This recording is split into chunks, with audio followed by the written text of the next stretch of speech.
avec vous à travers ces 30 portraits subtils des petites mains de la première maison de France, avec aussi des photos, je le signale, sublimes en noir et blanc de Sacha Goldberger.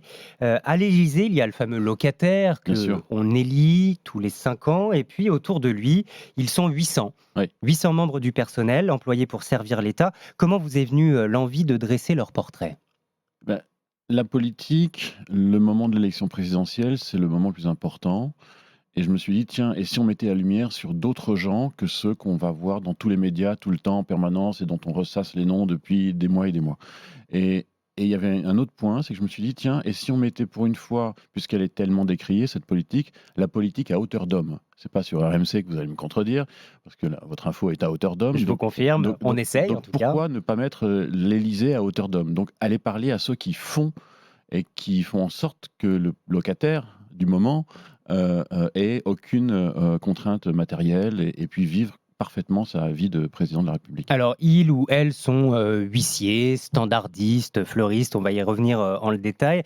Dans le détail, il y a 14 femmes, 16 hommes parmi les Oui, 30 portraits, et vous écrivez, ils sont civils, militaires, fonctionnaires, il n'y a qu'une Parisienne de souche, oui, et encore, elle est prestataire, il y a 3 banlieusards, tous les autres proviennent de de la différentes France. régions de France. Ouais. Vous les avez sélectionnés comment, Emery Doligé? J'ai sélectionné par compétences, non pas par leur prénom et leur nom ou d'où ils viennent, mais juste je voulais des lingères, je voulais des cuisiniers, je voulais des jardiniers, je voulais des gens qui faisaient des choses qu'en général on ne regarde pas, ce qu'on appelle des invisibles.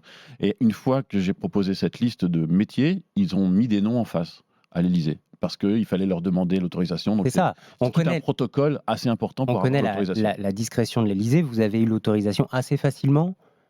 Oui et non. Oui, parce que l'idée leur semblait intéressante, mais ça a mis 2 mois et demi avant de se mettre en place. Et celles et ceux que vous avez rencontrés, est-ce qu'ils se sont confiés facilement à vous? Parce que finalement, ces hommes et ces femmes de l'ombre, j'imagine, n'aiment pas trop être dans la lumière. Alors ils se sont confiés à moi assez facilement parce que j'ai fait mon service militaire à l'Élysée, donc il y avait un petit rapprochement, il y avait des moments communs et puis aussi parce que j'étais pas journaliste, pardon Mathieu, mais j'étais pas journaliste, j'étais juste auteur et que je leur ai dit qu'ils allaient me raconter quelque chose et là j'allais juste rajouter mon émotion par-dessus ce qu'ils me racontaient. J'allais pas tenter d'analyser quoi que ce soit. Avant de les découvrir chacun en détail, il y a peut-être 2 mots qui ressortent de ces 30 portraits, c'est fierté et humilité. Oui, et politesse, j'en rajouterais aussi.